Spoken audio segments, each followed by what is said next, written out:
First, he shocked the nation the night he came home in Halloween. Then the horror continued in Halloween 2. And this October, he's back in Halloween 3 season. Michael's not in that movie. Michael's not even in this movie? Oh, yeah, I get it. We got a majorly successful franchise. Let's just take the main element out of it. Michael Myers, forget about it, you fuck. Halloween 4, the return of Michael Myers.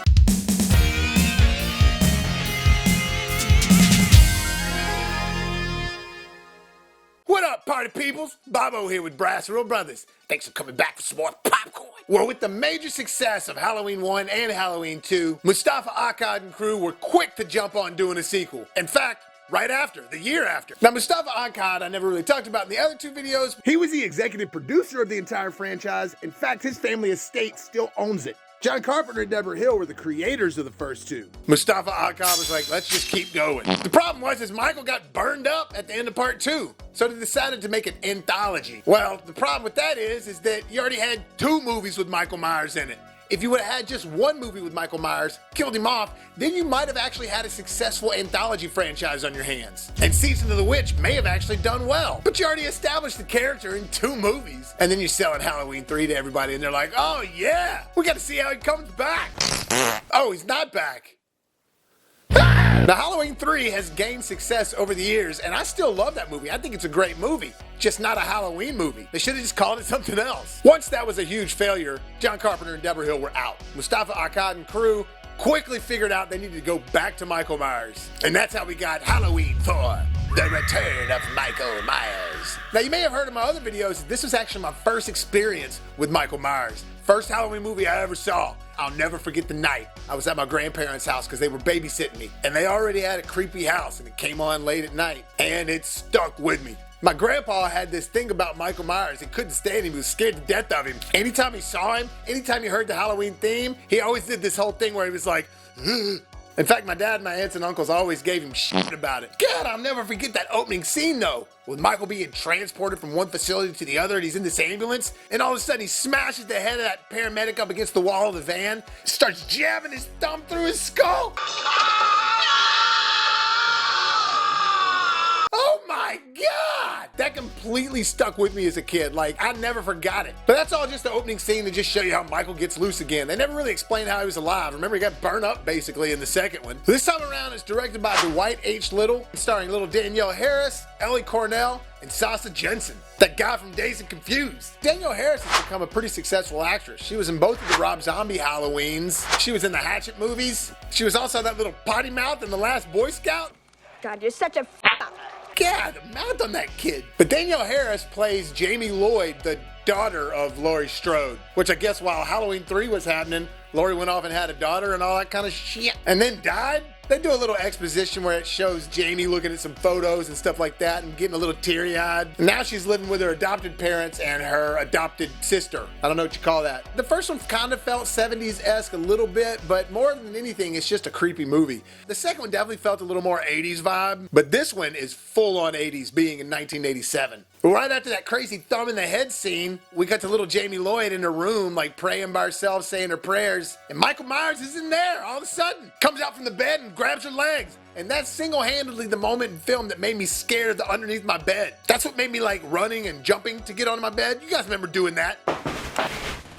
This movie definitely is the start of the decline for the franchise, no question. It's still pretty well regarded. It's definitely way more fall feeling than the other ones. Like, you got a lot of orange and fall and just autumn leaf colors. But it starts to get into those tropes a little bit, those slasher movie tropes. Because like I said, the first one was in 78 where there really wasn't any movies like this. The second one was in 81 where they were starting to boom a little bit. But in 87, they had run rampant in the industry. Slashers were just all over the place. So this one kind of fit into that group. Had all the tropes, and this is also a point in the decade where the MPA was being really hard on horror films, so you could barely show any nudity, if any at all, and most of the kill scenes had to be off screen, or very little blood.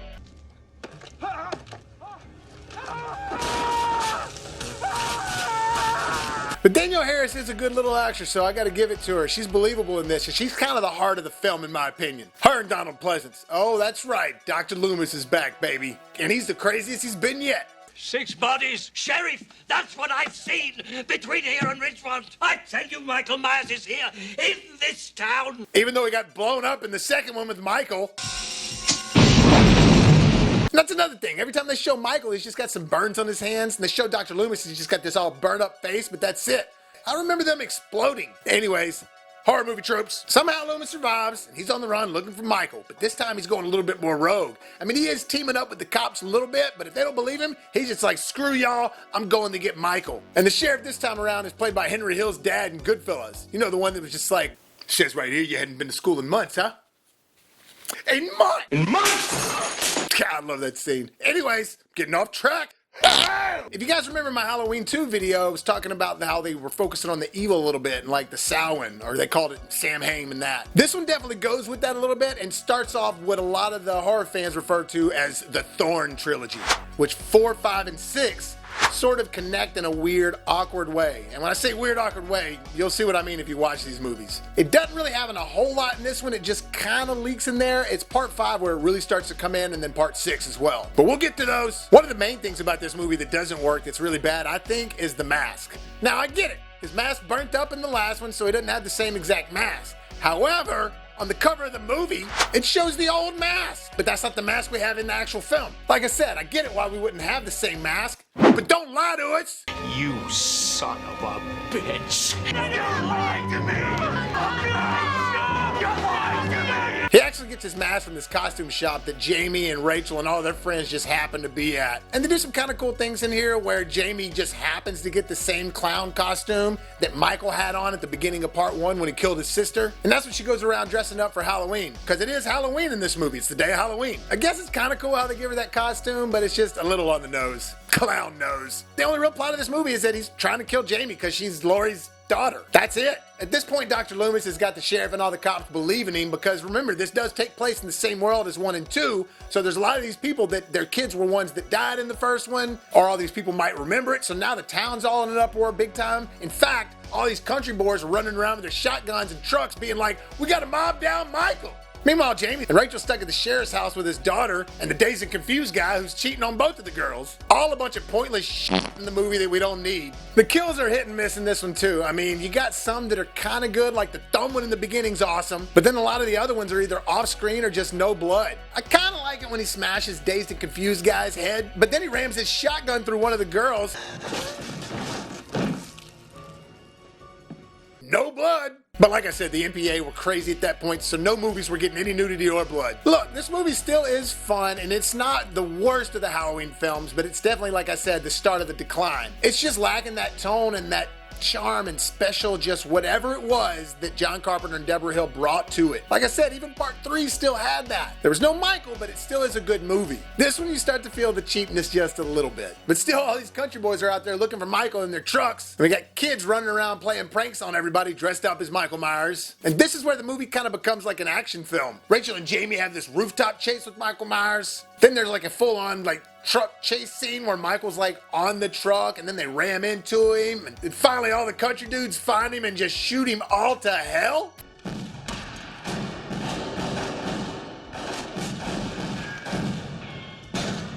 First he got shot by Loomis and thrown off a balcony.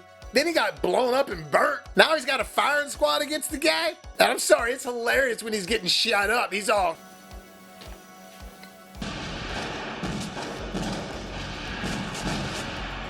The guy that played Michael in this was just kind of goofy looking. Didn't have at all the scariness or the creepiness or that menacing tone that Nick Castle and Dick Warlock had in the first 2. This one has a full-on cliffhanger. And I think they were doing that because all the Friday the 13th started doing that and all these other movies were doing those cliffhangers at the end. But the cliffhanger in this one is just kind of weird. I mean, it's really cool in certain moments, but it just doesn't make a lot of sense. Because when they get back at Rachel and Jamie's house and they're chilling with the parents and everything's just over now, they go up and take Jamie to take a bath, and she kills her mother the same way Michael killed his sister in the first one, in that clown costume. Like I said, it's weird, doesn't make a whole lot of sense, and we're all wondering, where are they gonna go with this one? But I do love that scene because we get one of the greatest Loomis moments of all time, that scream. No! No! No! Oh, Loomis, I love you. God rest your soul. Overall, this movie is still a Halloween film, and I still do enjoy watching it every year. It does have a great Halloween feel to it. However, does not have the charm of the first two or even three. And for the most part, it stays getting worse for a little while. I give Halloween 4, The Return of Michael Myers, a B-. If the kills would have been gorier and it would have been quite such a silly plot, I probably would have graded it higher. Because there are a lot of things that are well done in this movie. It just didn't hit the mark on the full package. Well, that'll do it for this review, guys. Join me tomorrow where we talk about Halloween 5, The Revenge of Michael Myers. Oh man, this is where it starts to become Well, thank you so much for clicking on this video, guys. Hit the like button if you enjoyed it. Look for BrassReel Brothers on Facebook. Look for Bobby Williams on Facebook. Look for BrassReel Brothers on Twitter. If you haven't done so already, hit that subscribe button so you can help us make it to the top. And as always, if life gives you lemons, make some hot, fresh